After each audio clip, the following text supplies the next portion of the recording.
Ladies and gentlemen, Mr. Walter Matthau. You will enter the continent of Europe and in conjunction with the other United Nations undertake operations aimed at the heart of Germany and the destruction of her armed forces. They were the masterminds behind the Allied victories that shaped the course of World War II, commanding vast armies, shaping strategies, and holding immense power. But what did their enemies think of them? Did the German High Command admire their leadership or see them as flawed? What did German generals think of their Allied counterparts during the war? Let's find out. First off, German generals couldn't stop talking about George S. Patton, and honestly, you can see why. His bold, no-holds-barred tactics left a serious mark on his enemies, earning him both admiration and a bit of side-eye. General Alfred Jodl even named him the American Guderian, comparing him to Heinz Guderian, the genius behind Germany's Blitzkrieg strategy. That's not exactly a title they handed out lightly. Patton's style of warfare, fast, aggressive, and all about overwhelming the enemy, felt almost too familiar to the Germans. Even Heinz Guderian himself couldn't help but admit, "I must congratulate him on his victory since he acted as I would have done had I been in his place," Guderian said. Coming from the guy who wrote the playbook on lightning-fast tank warfare, that's a big deal. Patton's approach wasn't just effective, it was a little too close to home for the Germans. They might not have liked fighting him, but they definitely respected his game. General Gunther Blumentritt, a key figure in planning Germany's invasions of France and Poland, had high praise for George Patton, calling him the most aggressive panzer general of the Allies. This wasn't just flattery. Patton's mastery of tank warfare, his ability to outmaneuver his enemies, and his relentless push for victory reminded the Germans of their own Blitzkrieg tactics.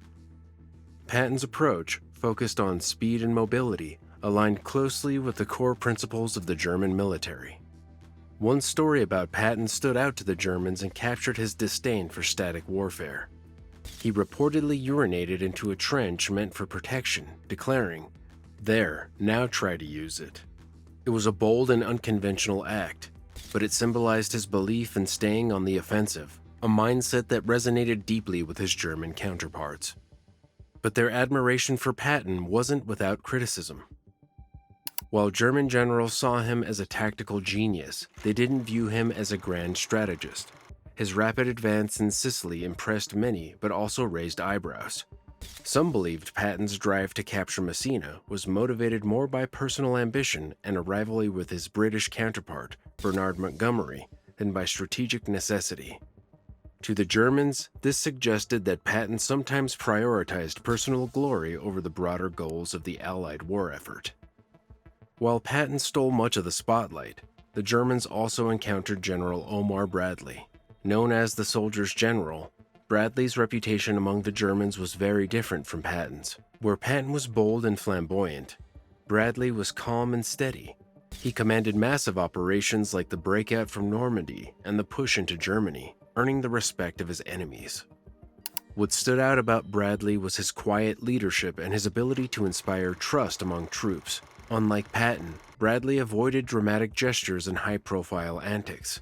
Instead, he focused on careful planning and adapting to the changing battlefield.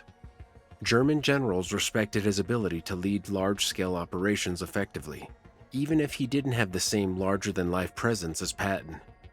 While not as flashy, Bradley's strategic skill was critical to Allied success, and the Germans couldn't ignore the impact of his work. Now we come to Bernard Montgomery, a general who left German commanders with mixed feelings. Known for his cautious and methodical style, Montgomery earned both respect and criticism. Field Marshal Erwin Rommel, who faced him in North Africa, famously said that British soldiers fought like lions but were led by donkeys. This remark summed up a common view among German generals. While Montgomery's troops were tough and disciplined, his leadership lacked boldness and the flexibility needed for fast-moving modern warfare. But Montgomery's careful planning and focus on overwhelming force didn't go unnoticed. German commanders recognized that his slow, steady approach often avoided unnecessary risks and ensured consistent results. His leadership at El Alamein, for example, demonstrated patience and strategic foresight, frustrating his opponents but ultimately leading to a key Allied victory. While Montgomery's style lacked the daring of someone like Patton, it was undeniably effective and contributed to turning the tide of the war. Douglas MacArthur, who commanded in the Pacific Theater, was another Allied leader who caught the attention of German generals, even from afar.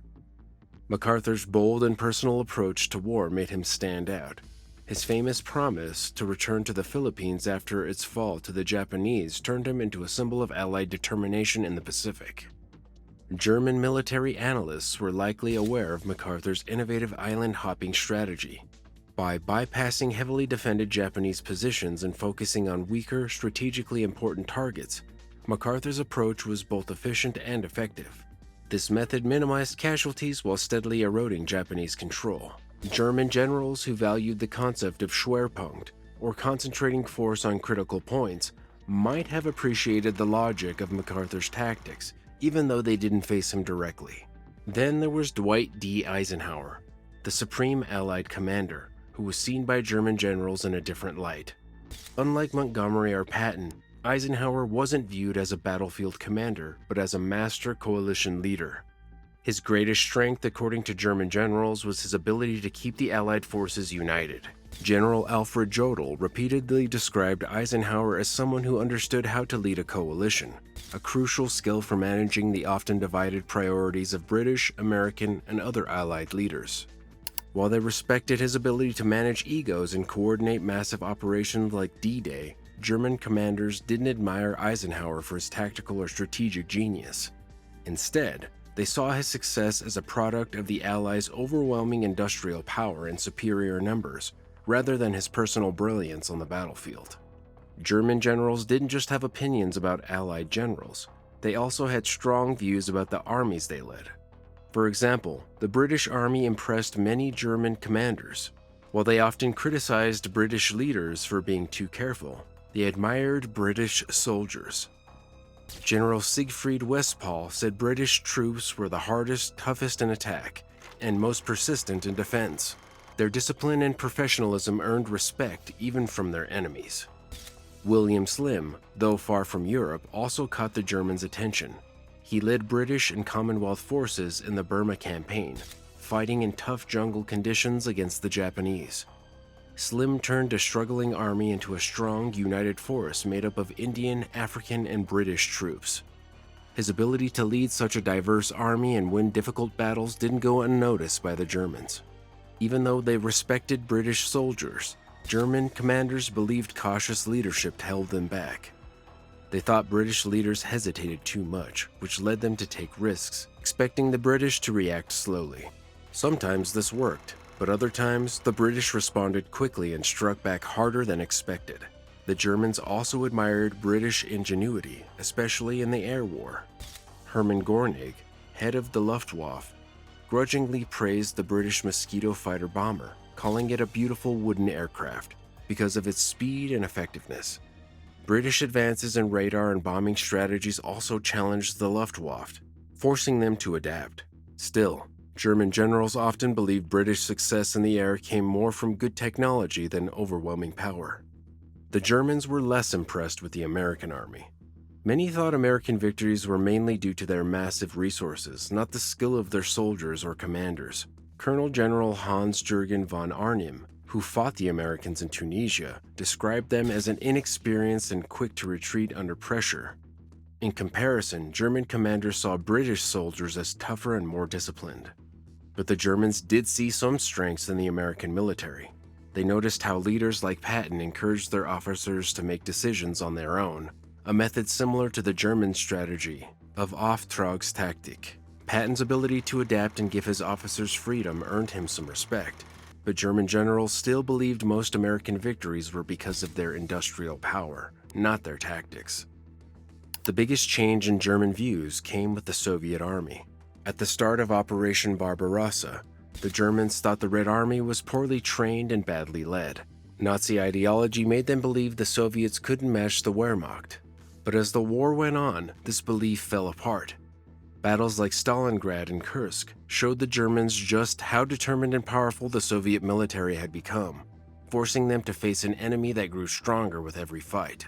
The turning point came at Stalingrad, where the Red Army surrounded and destroyed an entire German army. This defeat shattered the idea that the Soviets were weak or unskilled.